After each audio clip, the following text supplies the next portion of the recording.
fiddlesticks! What, Wilbur? We just got hit and I think my back is all been out of shape. You gotta talk with those whippersnappers at the Advocates Law Firm. They're the best injury lawyers around. What? Pipe down, Clarence! Abner's telling me about the lawyers and the advocates. So what happened to you, Abner? I was walking across the street with the light when some young punk came screeching around the corner. I lost a toe. What? Shut it, Clarence! If you get injured, the advocates get results. AdvocatesLaw.com. This podcast is brought to you by the Washington State Department of Health. As we continue to listen, learn, and grow, we are amplifying Black voices and perspectives in an effort to start a new COVID-19 vaccine conversation. We're sharing stories intended to help us navigate this unprecedented time together and to co-create solutions in support of the Black community. Hear these stories at weconsiderwa.org.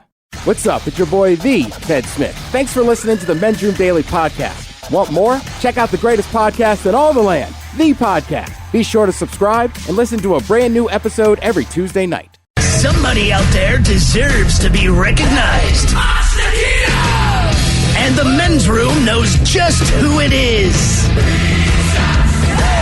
So to you, we say, bottoms up, sailor.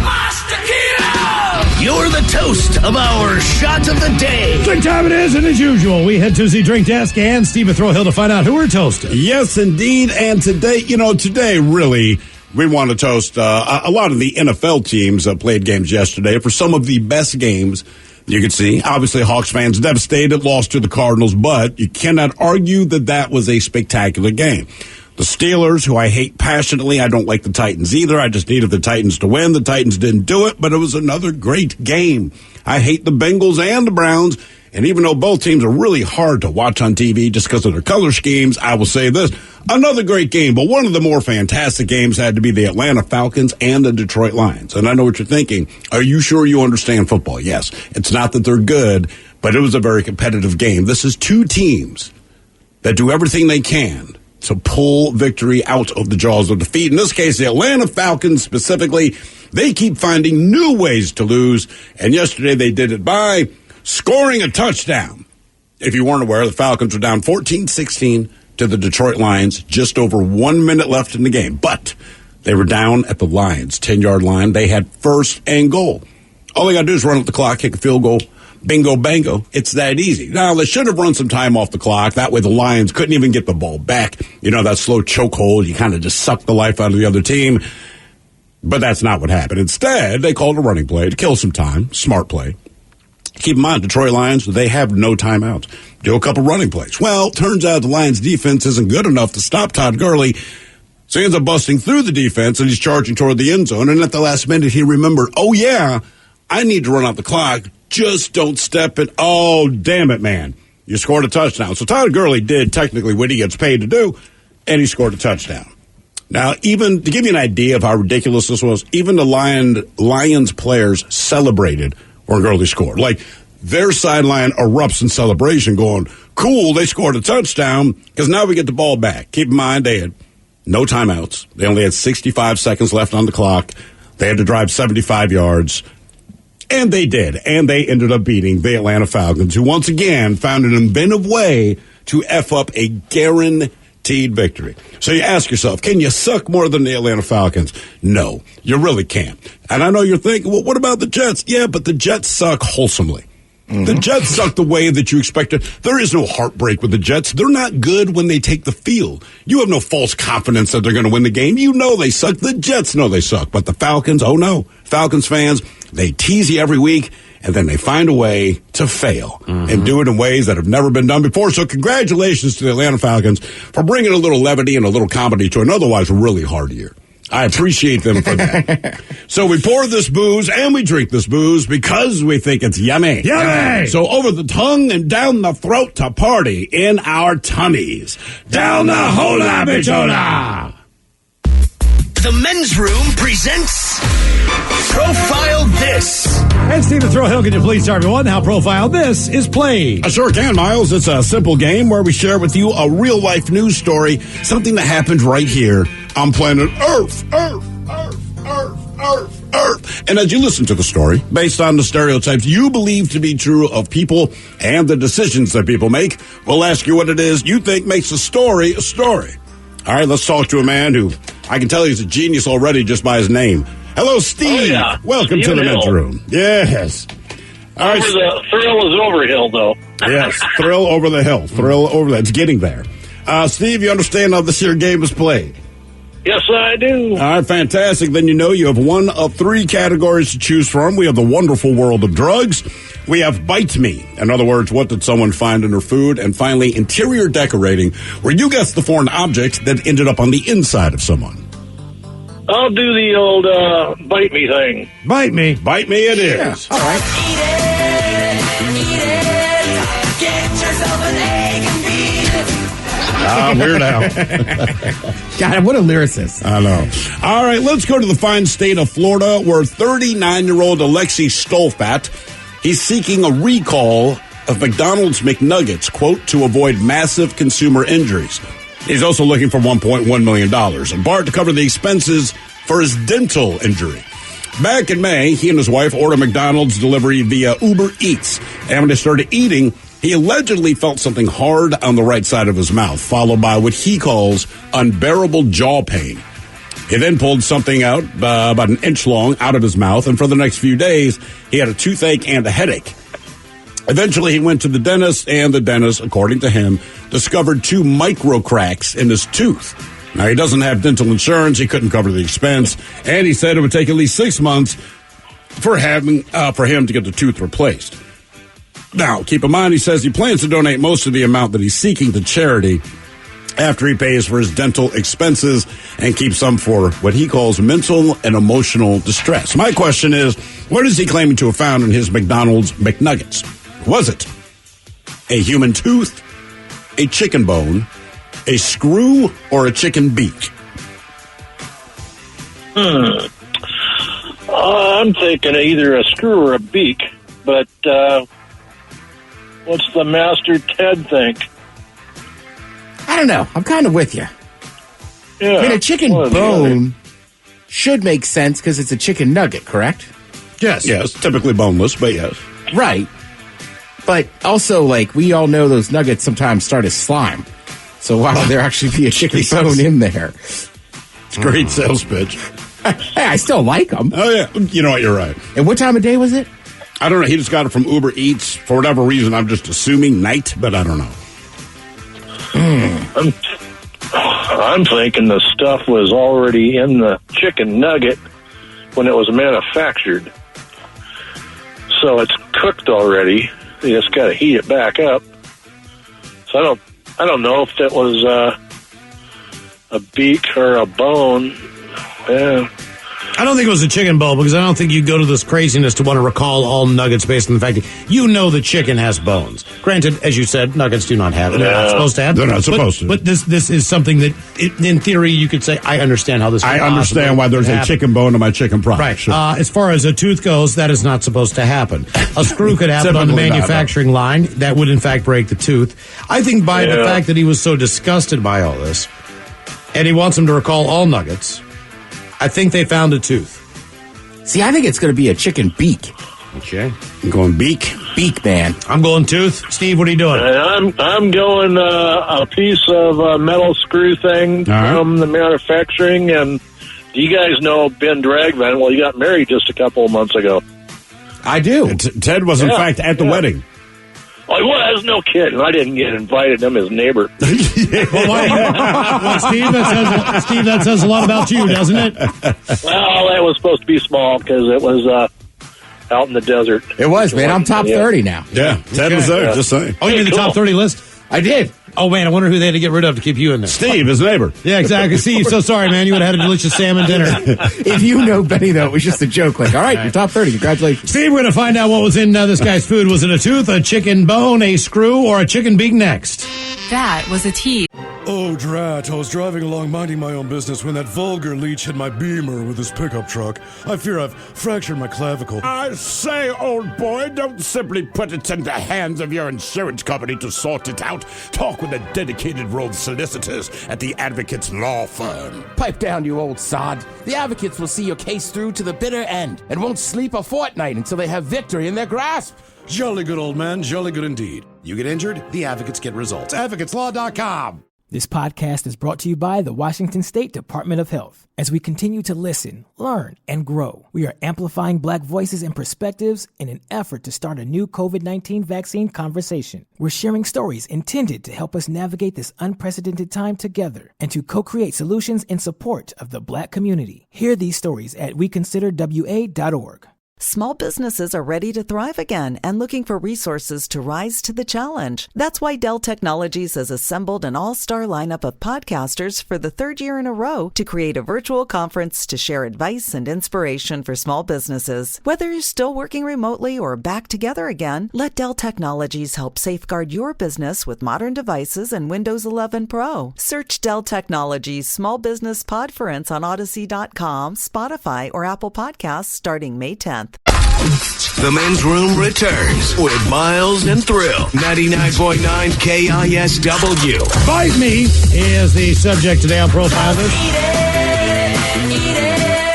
Get yourself an egg and beat it. 39-year-old Florida man. He wants $1.1 million from McDonald's after he bit into something in his chicken nugget. He wants McDonald's to recall all their chicken nuggets as he broke a tooth. $1.1 million. So the question is, what was in the chicken nugget? Was it a tooth, a chicken bone, a screw, or a chicken beak? And Steve, that is the very question that we posed to you. What was found in the McNuggets? You went with the screw. You said, look, man. I did. You Yes, did? I did. Yes, you did. Whoops, hang on. I have to insult you the right way. That's my bad. Yeah, sorry. It was not a screw. It was not a screw. Let's see. Miles, you went with the human tooth. And while I do agree, it should not be there. Okay. Oh, I'm actually glad it was not. Me too, in many, many ways. And the Ted Smith came in with beak. Oh, what? It was a chicken bone. Just a chicken bone? It was a chicken bone. For crying out loud. That's it, right. All right. I mean, of course, it's chicken, dude. Yeah, I mean, right. It shouldn't be that odd. Yeah, I mean, and it shouldn't be in there, right. but Of all the things that it could have been, I feel like that's the best case scenario. Exactly, I because found something hard in my chicken. If it's a chicken bone, I can live with that. yeah, it's like finding a bone in your fish fillet. You know where it came from. It came Unless from the it's fish. what if it's a chicken bone? That would be weird. Right. Now, for all TV news all the time, it's time for TV Time with Ted. And now, because your pathetic life is confined to countless hours in front of a talking box, Armageddon. The Men's Room presents TV Time with Ted. Now, Thrill, I know you were just talking about it for Shot of the Day. What's that? The Falcons. Oh! The Atlanta Falcons, and the way that they lose games is kind of impressive. The way this season has unfolded so far, you feel like they are acting out the script to a movie that someone wrote. Right, for the 'cause what was team that- that you're supposed to like by the end, but right now you realize they're nothing but a comedy of errors. Right, because it was the Super Bowl. They were up, 28-3? Yep. And they blew that. Yep. And it seemed like their team never really recovered from that. Nope. But this year, they're going out of their way to lose games. Like honestly, you know what? I'll play the audio for you. Thrill talked about it, but you could hear the announcers even talking about when Gurley scores. Like, wait, was he supposed to? Todd Gurley to the goal line, touchdown! I think he thought about waiting and letting the clock run out. Well, I don't think there's any question. I think he was trying to not get in, and Detroit wanted him to get in. And you mentioned it. It is odd to see the Detroit players throwing up touchdown. It's just, I understand the situation, but yeah, it was an odd thing to see. Like the other team scores a touchdown, and then the other bench is high-fiving, and they're fired up to go onto the field, Ted. Yeah, and I was watching Red Zone, and you know Scott Hansen. Like, hey, guys, like, there's a lot of time left on this clock. What are you doing? Yeah, and I get it. Like, you talk about it in the huddle, but I don't know who's right or wrong. Because it's like, for Gurley, that is his job to score points. But you have to imagine somebody in the huddle was like, hey, dude, don't score. Right. I think what happened, like I'm saying to Miles, muscle memory, you're a running back, you understand the situation, but they hand you the ball, everything in you is to run toward the goal line, right? Right. Detroit, Matt Patricia's called a play where essentially any one of us could have run into the end zone. But by the time the ball's in your hands and you're thinking about what it is you're supposed to be doing, you're at the goal line, and you see him struggle to not go in, but his momentum carried him over. Right, and I was saying the same thing happened Saturday during college football. Penn State scored at the end, and Indiana was just like, go ahead in. Like, we don't care. And then they came back, and Penn State lost. Mm-hmm. Damn. Yeah. I mean, you know what, man? That's 2 weeks in a row where smart coaching decisions have led to the outcome of a victory. Right, and it's not unheard of. It's rare. But, like, I remember the Pats did it years ago with Belichick, where they basically were like, yeah, just go in and score. Like, we need to save time. There's a couple of things. When the Ravens were in the Super Bowl against the 49ers, I mean, they kind of had us dead to rights toward the end of the game. And basically, Harbaugh said, look, we're going to take a safety here. We're going to give them points and give them the ball back. But what I need you to do, hold them. Just hold the hell. Lay on top of them. I don't care. And I want to say it took like 13 seconds off the clock, which worked in their favor. Yeah. But it's the same thing where the coach goes, look, hey, here's the scenario. We're going to give away points. But just time-wise, man, we need to choke this out of them. Yeah, it was just wild. And again, Atlanta should be better than they are, but I can't help it. I was watching Red Zone, just dying laughing when I saw that. Right, if it were any other team, you go, I get it. But because it's the Falcons, and just routinely now, this is how they lose games. You're like, Jesus Christ. Guys. It might be worth putting them in primetime, to be honest with you. It would be. Just to watch them lose? Yeah, because the games are good. Right. I mean, right? They don't really play bad games. They just can't win. Speaking of entertaining games, I don't know what to say about that Seahawks game. It was a lot of fun to watch. That is one of the weirdest, craziest football games I've ever seen in my life. It was. Basically the entire second half into overtime. Mm-hmm. But I thought, like, man, I don't remember the last time I've been this engaged in a game. Right? I mean, just the back and forth. And I know the Hawks lost, but I mean, the game itself, the NFL would love for that to be their Sunday night game every week, right? Yeah, I mean, at this point, it seems like the NFC West is just going to be on Sunday Night Football every week. You should. Yeah, I'd watch great it. games. And people are talking about DK Metcalf all day and running back and, tackling that guy at the 5-yard line from the end zone. But, I mean, Tyler Lockett went off. He had an unbelievable game. I mean that's what do you have, 200 yards, 3 touches? The guy was insane. 3 touchdowns? Right. Like, just a yeah. I mean, on paper, they should have been all right. Your quarterback throws for that many yards, that many touchdowns, a few interceptions. Right. But, in theory, it should have been okay. But that's just not what the Seahawks do. It's exciting. You never know what's going to happen. You got Arizona missing kicks at overtime. I was like, this is it. After hitting it? Right. And they after you hit it, right. Then miss it. I also wonder when you, for somebody like me, when I watch games like that. Now, granted, I'm on a video call with a friend or two, but it's just one dude, right? And it's just like I get so fired up. I just wonder if you walk my neighbor upstairs is I'm just like, ice him! You gotta ice him! Right. Like, call the timeout. He's got a body in his bathtub and he's icing it. Right. Honey, call the cops. And I know you guys do the same thing too, but it's like every penalty by the second half, you gotta jump up and make the call yourself. We have a fairly new neighbor, moved in about a month ago. I can assure you they are a Seahawks fan. You can hear it. I'm going to say they did not move in from out of state because I went out to grab a quick smoke, and I'm kind of looking through my window into the living room so I can see what's happening. And it's like a drop pass or something, but I just hear from this house across down! Like, it was probably the penalty on Moore. May have been. Because that play was just like, that's kind of ticky-tacky, but, I mean. It wasn't kind of ticky-tacky. No, it was ticky-tacky. Calls go both ways, but still. That was like, you're kidding me, right? You called him for that? But, hey, Seahawks are 5-1. You're good to go. Mm-hmm. There are worse problems to have, for sure. Yeah, it just happens. That division is so damn good. Yep. The Niners just. Unlike the NFC East. Don't you wish you could, relegate? I'll tell you what. We'll switch out. We'll bring Washington and Dallas. We'll bring them in the West, give you guys a little bit of a break, and we'll ship out San Fran and Arizona, right? And then go play in the East so that the East knows what it's like to play competitively instead of this garbage or passing office football. Right, because, the Lions would be leading the NFC East. Think about it. That's all you need to know. Case closed. Your Honor, the Lions will be in first place. No, sir, you heard me correctly. I said the Lions. Yeah, the ones in Detroit, yes. Division still gets a playoff spot based on just win your division. Just win the division, right? Correct, and I believe you get a home game. So that's kind of the issue. Is a lot of people are like, listen, you win your division, I get it, you get in the playoffs, but you shouldn't get a home game. It shouldn't be more like soccer, where it's just like you kind of push yourself up. Even if the top 4 teams are out of the NFC West, those are the 4 teams. I think you make more money in the end with advertising doing it by division, and it frustrates people. But the truth is, look, Philadelphia is a major market, and at 5-11, they'll probably win their division, go into the playoffs. Mm-hmm. But you watch, right. And then keep in mind, there's some other team in the NFC that's going to be real happy that if they have to play on the road, they get to play in Philly. Right, so I guess that's the argument I would make. I think it kind of sucks that a team, you're going to have a better record, you still got to go to their place to play. Yeah. Seems like, win your division, but you got a crappy record.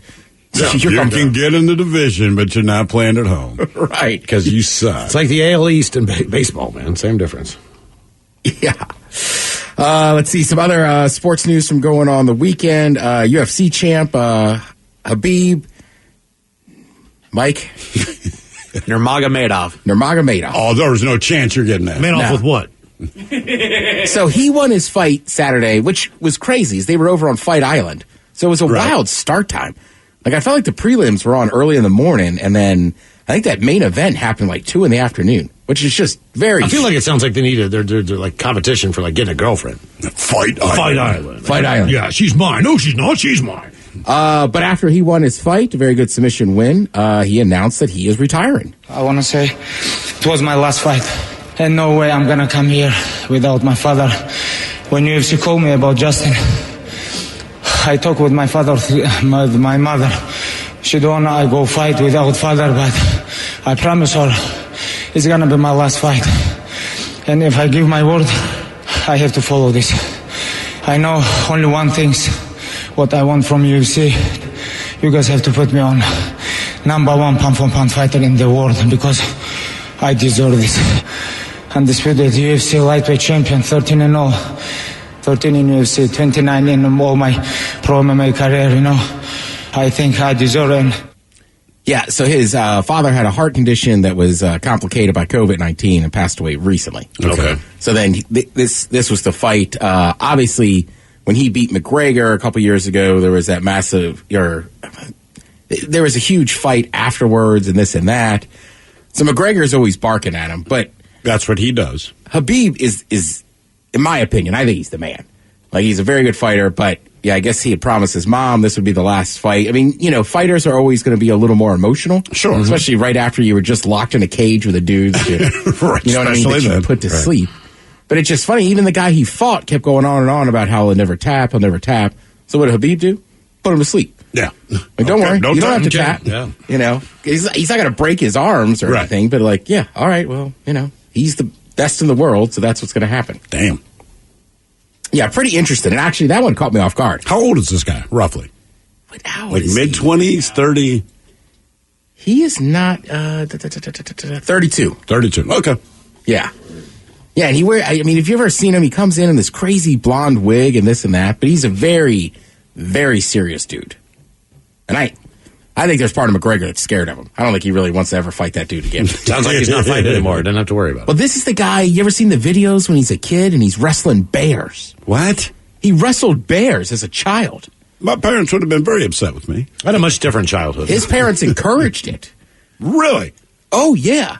You never seen any of these hype videos? And it's like, here's our guy, he wrestles bears. And the mom is worried that her little boys get hurt. Hey, Mom, remember you had to wrestle bears? Please make this the last fight ever. I don't want anything to happen to you. Come home, wrestle bears. Your cousins. You're safe. Jesus. Come on. Right, exactly. Here, play with this loaded gun.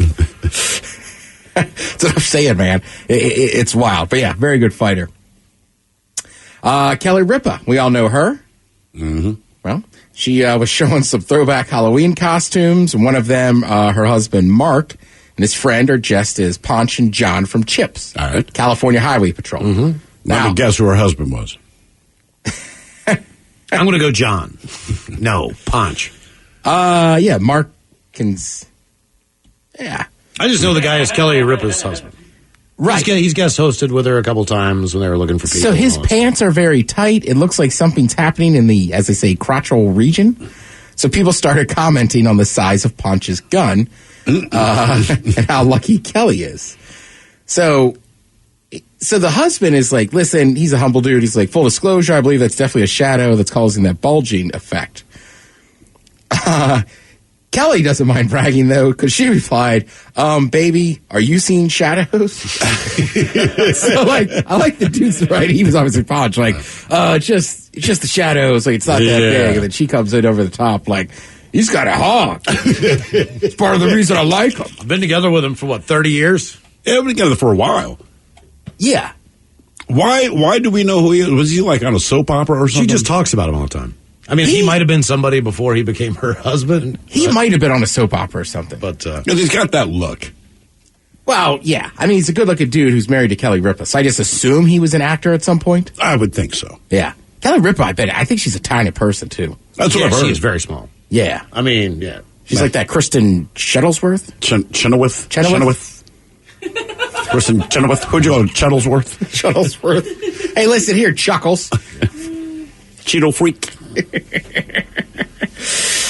Sad news. The model for Disney Snow White, she died. The model? The model. The model for what? The movie poster? For the cartoon itself. Okay. How old was this woman? She was 101 years old. Wow. Damn. Marge Champion, which is a great Champion. name. That is a Hell phenomenal yeah. name. I got to look at her. Marge started her career dancing and acting in films in the late 30s. One of her gigs was to be the model for Disney's Snow White in the 1937 animated classic Snow White and the Seven Dwarfs. All right.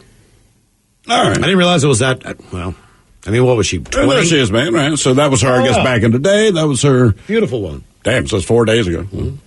Yeah. It's, like I said, I've met a lot of the princesses at Disney World. Like Cinderella, when you're at her castle, it's like, oh man, like I don't Is she know. always the hottest one? It's not that she's the hottest. It's that somehow it feels like you're meeting actual royalty. Like I don't know how to explain it. Because you're in the castle, right? And it's like she comes out, she doesn't stay very long. She has like this chair she sits on. Some dude comes out and like hits bells before. But you're just like, oh my god, it's Cinderella. What if she leaned into you? It's like, Dad, I only make $8.50 an hour. Give me that. Can you take me for drinks later? Would it ruin your buzz on $8.50 an hour? Yeah, no, they're paying me garbage. I have a buddy that's 80 married. hours a week. I have a buddy that's married to. I think she used to be a Cinderella. Really? Yeah. So it's just, I don't know how to explain it. It's just weird. I don't want a wedding. When you meet Cinderella, you're like, holy cow, it's a real princess. Let's elope. What if she asks you, can you smell the booze on my breath? Snow White, on the other hand, seems more of like a low key. She's not the wild one. No, I'm saying like, I don't know, Like you have a one night stand with her. Is she the blonde, basically, in this?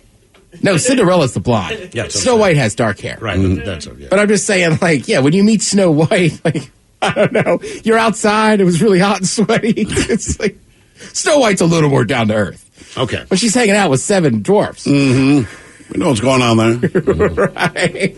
I have a thing. I have a type. Here's 7 reasons why.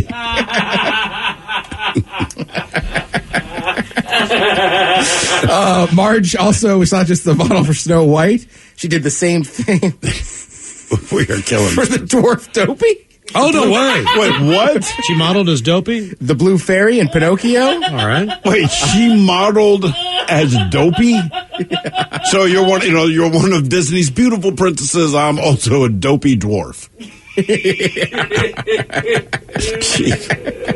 Versatile. She was the hippo in Fantasia and Mr.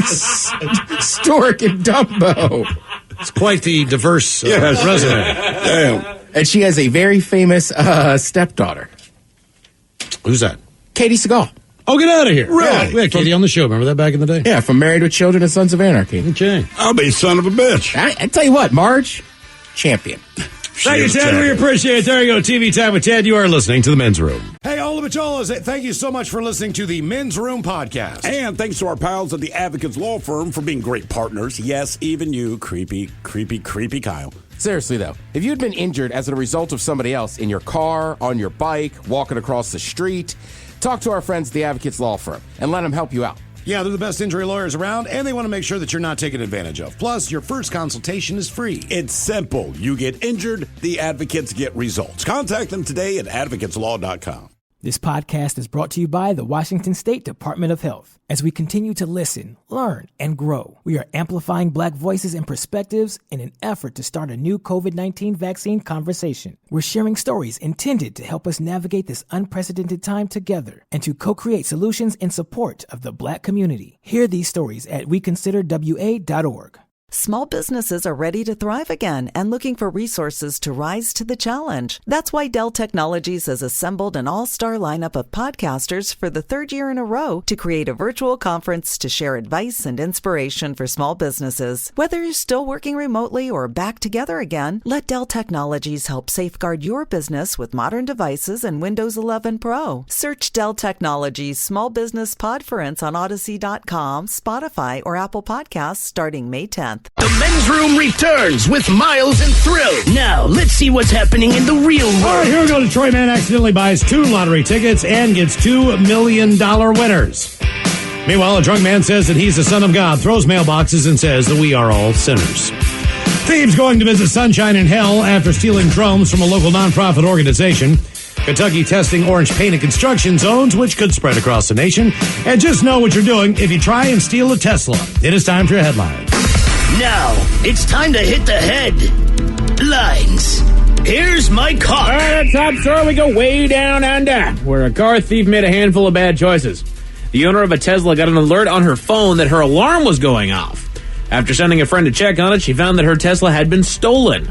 They were able to pursue the car with another chase vehicle and enjoyed messing with the thieves, honking the horn, rolling down the windows, and even putting a speed limit on the car using the app on her phone.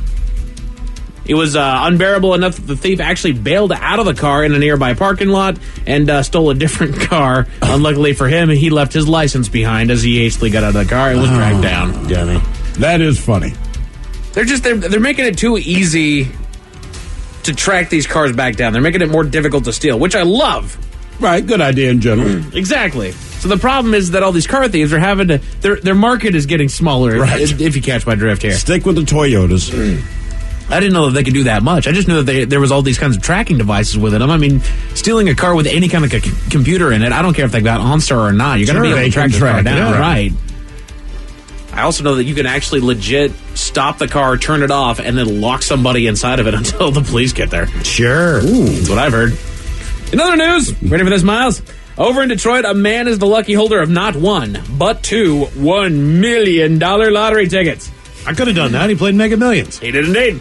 According to the story, he was using an app to play the game, buying himself a $2 ticket, but while he was saving his numbers, he accidentally bought a second ticket using the same numbers. That mistake paid off, as when he checked the winning numbers, he found out that he had 2 $1 million winners in his possession. He's going to buy himself a new house and save the rest. Good for him. So does he get $2 million, or does he split $1 million with himself? Or do we know? No, he gets $2 million. Oh, nice. Okay. Yeah, 2 $1 million tickets, so yeah. But he's still got to split it with himself. Mm-hmm. That part sucks, he does. But yeah. Yeah, it's only proper. He and the government. What do they take? 30%? 25%? First. Oh, yeah. Probably 35. And they're going to hit you with that capital gains. They're hitting you. Oh, yeah. I mean, look, it's more money than you had to begin with. Well, it's a nice problem to have. Sure. Okay. Moving on, more fun of being a cop. Officers in Pennsylvania got a call at 5 a.m. about a very intoxicated man. What they found when they got to the scene was 2 mailboxes laying in the middle of the road and a handle of vodka behind the suspect. Sweet. After questioning the woman that made the call, she said that she was woken up by his drunken screaming, saying, quote, "Skies are opening," and saying that he was the son of God. He also was also noted as saying, quote, "Beam me up, Scotty, and here, piggy, piggy," before the officers arrived. Ooh, he popped off with a here, piggy, piggy? Dang. Vodka. He claims he didn't know how the mailboxes ended up in the streets and knew nothing about it, but he was nevertheless arrested. Yeah, I mean, he's out there taunting people at 5 a.m. Right. Pissed drunk. Like, yeah, I'm going to go ahead and say he had something to do with the mailboxes. Yeah, and is it bad that at 2 a.m, if you get busted doing something like this, okay, you're just a jackass. But busted way intoxicated at 5 a.m, you okay, dude? Yeah, I mean, right. It's 5 a.m. Like, he's putting in the work. He's putting in the work. You need to talk to somebody. Yes. You need to get something off your chest. You all right? You need a hug? You need a hug, dude? All right, go sleep for 8 hours and shower. Then we can get you a hug. Put my mailbox back together. Oh. Earn your hug. Right? And can you imagine owning that home? Yeah, that's not what you want to do at 5 a.m. No! Like, oh, now we got to deal with drunk guy out there. Mm-hmm. Yay. Officials in Kentucky are trying something new to help keep their construction workers safe. In order to make the drivers more aware that they are driving into a construction zone, they're experimenting with orange painted road lines. Their logic is that drivers have become accustomed to the normal signage of a construction zone, and this is hopefully going to break that up. And not only that, but when they start a project, it takes them 5 years to finish it, so by the time they're done, the paint will wore off. Exactly. So wait, what is the theory here? Basically, like, so the orange construction signs and the flagger and the construction equipment, all that, the cones, the lanes get narrowed down to one. Somehow in Kentucky, they've gotten used to that. Right. Okay. It's kind of like, I-5 through Tacoma. Right. They're just kind of used to it all set up there, so nobody slows down for it anymore. That section's, for the most part, is pretty well done. Except for the part right by Emerald Queen, maybe. Yeah. But other than that, then when you get down to McCord, it starts turning into that crap show again. Mm-hmm. Yeah, but that construction was taking forever. Yes. Forever. But I'm with you on this one, Steve. It's just, you're painting lines orange. It's not going to break it up that much. It's something new that you're going to see. It's something new, right? But if they ignore everything else, I would just assume they will continue to do it the Kentucky way. If you're going to speed through a construction zone, you're going to speed through a construction zone. Yes. More fun for police officers. We go to Florida, of all places, where a man was seeing foreign entities. The man called 911 to report that he was seeing aliens, specifically little ones flying low to the ground, and added that he didn't want to, quote, go Independence Day on him. Police were dispatched, and he was arrested for misuse of the 911 system. Yeah, call us when real aliens show up. That's the thing. If you're going to go Independence Day on them, I think everyone on Earth would support that. But here's the problem. Is that you say, call us when real aliens are here. He did. Now, they just didn't exist because he was losing his mind. But, I mean, I'm still working out the bugs. Right. He still called him when he saw aliens. I'm just saying, if you're the dispatcher and you hear there's aliens here, you're automatically judging that person. I don't care how straight they sound. Yeah, that's true. You just stay right there. I'm going to come talk to you. Hold tight. Hold tight. Hold tight. Over in Ontario, police officers pulled a man over after he was caught speeding at 80 miles per hour. And what they found after they identified the man and ran his record was that he was shockingly not supposed to be driving. The man was such a bad driver that he actually had 8 lifetime bans on driving and still ignored the rules. And he's due in court with a ton of charges. How can he not be in jail? How can you have 8 lifetime bans? You can only get 1 lifetime ban. You only have one life. Right. So it didn't work the first 7 times you told him. Why did you even bother? But are you going to put somebody in jail for driving despite 8 lifetime bans? Yes, is that a lock 'em up offense? I think after the 3rd strike. If I call it a lifetime ban, then yes. That's fair. What's the threat? Right. That's it for your headlines with that. Mike Hawk is out. Thank you, Mike. We appreciate it. We'll see you next time as we're joined by Ryan Castle once again from his basement dungeon studio, and we will sit and spin. Yes, indeed we will. But in the meantime, we be all up out this bitch. So until next time, please do what you do best, and for Aletha's sake, stay beautiful. The Men's Room has been taped before a live studio audience. Wardrobe and makeup provided by Mantastic Limited. This has been a presentation of the Men's Room Radio Network. Oh, man! A Double Flush production. This podcast is brought to you by the Washington State Department of Health. As we continue to listen, learn, and grow, we are amplifying Black voices and perspectives in an effort to start a new COVID-19 vaccine conversation. We're sharing stories intended to help us navigate this unprecedented time together and to co-create solutions in support of the Black community. Hear these stories at weconsiderwa.org. Some fans gear up for game day, but some fans follow their team every day. That's why the Locked On Podcast Network has a daily podcast for your favorite MLB team. Every trade, every overtime win, every game. Our local experts cover the biggest stories around your team every day. Search Locked On plus your favorite MLB team on the Odyssey app or wherever you get podcasts. The Locked On Podcast Network, your team every day.